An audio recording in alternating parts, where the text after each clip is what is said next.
Welcome back to Suns Valley Podcast, everybody. Sorry our last transmission got cut off early. We got our live stream copyright striked, thanks to Sundo. Yes. Thanks to Sundo. It's all Sundo's fault for talking bad about the great Republic of China. All joking aside, though, we think we know who really did it. Not that it matters, but weirdly enough, it's coming from a company that works directly with the Brooklyn Nets. So just for the record, if anybody was curious, not a big deal. We'll be able to stream again, hopefully in a week. But the biggest problem with this live stream being taken down was the fact that this was one heck of a game, Sundo. It started off bad, man. Started off with the first quarter that the Nets were on fire, but again, we started to then you saw us draw even.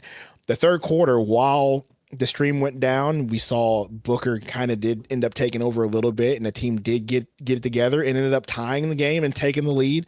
And so, yeah, it ended up being a good game toward the end. And hey, at the beginning, I said that, hey, we needed to cover. We could cover. I said everybody on FanDuel that, hey, we were what was it, 3.5 point favorites, and we ended up winning by 5. So we still ended up covering anyway. So I appreciate the Suns for that.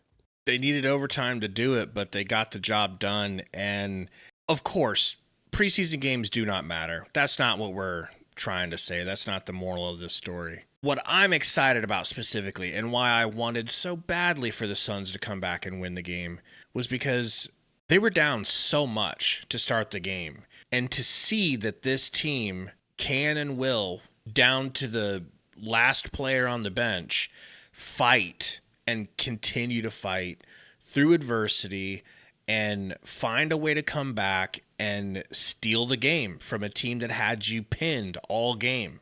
I didn't think they were going to do it. I really didn't. And the fact that they were able to get that done with their backups, I think that bodes well for the future of this newly aligned regime. And it's 2 steps in a row forward. You did it against LA. You beat the brakes off of LA. And then in a game that wasn't going your way, you showed you could get that done too. Yeah, I agree. I think the first game against LA had a lot to do with your starters and the main rotation that we talked about. And I think this game, yeah, the starters had a big hand in the comeback, but I think this game told you a story about the backups that you have and their willingness to fight. It told you a story about the rookies that you drafted in Fleming and Malawach. And so I really did like that. Man, there was a lot I like to see from Malawach and Fleming. Yes, they have some room to grow, but the plays that they made, Malawach really flashed his athleticism, his ability to rebound, his ability to play defense. Fleming, the same thing. Fleming had some chase down blocks I love to see, and also flashed his athleticism and his ability to score in the fourth quarter and overtime as well. So I really love seeing him. That Jordan Goodwin, I mean, it's Jordan Goodwin. He's as advertised. Jordan Goodwin looked good. Nigel Hayes-Davis had a rocky fourth quarter. He did sort of show out a bit as far as effort and making right plays go in overtime. My only negative, and I know you share the same negative, is Jared Butler. But again, we're talking about a backup combo guard here. But he did have a bit of ball hogness to his game in the fourth quarter and overtime. Didn't really serve the team, especially when they wanted to extend that lead. There was some plays that were there to be made, and he didn't make them, and sort of held onto the ball and, held the ball and sort of gave himself a grenade, as we always say, and didn't make the pass to the corner where you could have had somebody shoot for you. Had a lot of self-inflicted wounds himself there in overtime to close the game out. We didn't love seeing that. But from the other guys, absolutely liked what we saw in the effort to win this game. Jared Butler's a tricky one because while, yes, I was upset with him towards the end of the game because he wasn't passing at all, I'm sure some people will look at that and say, hey, he took over. It is largely due to him that we were able to make it to overtime. I think he had the last 2 buckets, and he had a very timely foul on the inbounds where he tried to make a steal, and he fouled, stopped the clock, they missed a free throw. So he did good things, but yeah, you and I both would just like to see him passing a little bit more. It seemed like he really, really was tunnel visioned at the end of the game.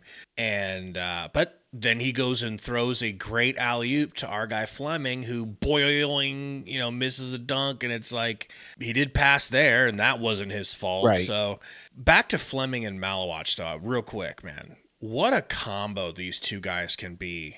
at 4 and Mm, 5. mm-hmm. The range they have on defense, the length to go block Mm-hmm. shots and challenge shots and run the floor. Like, I don't want to get ahead of myself here, but I'm really excited about those two. It's not getting ahead of yourself, but you see what the future and the vision is for this team. You know, as they develop, you can see that future. That's going to be a really good front court in the future if they develop into what you think they could be. With Fleming, with his length and athleticism, his ability to shoot, and with Malawach being an anchor, and if he can develop some sort of shot, bro, that's going to be an issue. And if they see Jalen Green and Booker as your future backcourt. You know what I mean? Like, that's going to be deadly in about 2 to 3 years, and that's what they hope to see. And so, yeah, dude, you have reason to be excited because that just shows you the potential of what the future of this Phoenix Suns can and should be in a few years. And so, yeah, I'm right with you. Just seeing those two working together was great to see. Guys, this video is brought to you by FanDuel. If you had taken Sundo's word for it during our last live stream, he told you to take the Suns at -3.5 versus the Brooklyn Nets in China. You would have won, but don't worry, there is still plenty of time to get in on some Suns betting action, starting with this first game of the season versus Sacramento Kings. Right now, the Suns are favored by 1.5. Sundo and I both think you should take that, as our confidence has been starting to grow about these Phoenix Suns. Download the FanDuel app or check out their sportsbook online at sportsbook.fanduel.com. The only real downside that I can think of for this game is the turnover situation. I've mentioned it before. Really, the only problem I have with Devin Booker being a full-time point guard is it's not exactly what he's best at. Turnovers do happen when he gets doubled sometimes, and I think it just kind of diminishes what he can be a little bit. And it's not just Devin Booker. This team has been dealing with turnover issues for the last 3 years, really. This morning they had 21 turnovers. It's just not good enough. You can't win games that way. Now, they did force 32 turnovers, so that's nice. At least the team's out there seriously playing defense to do that. They got it together towards the end of the game, but that's not going to work this season. It's just not. Yeah, the Nets, I think the Nets did a really good job at defending Booker and your ball handlers very well and forced them to make a decision to put the ball in other people's hands.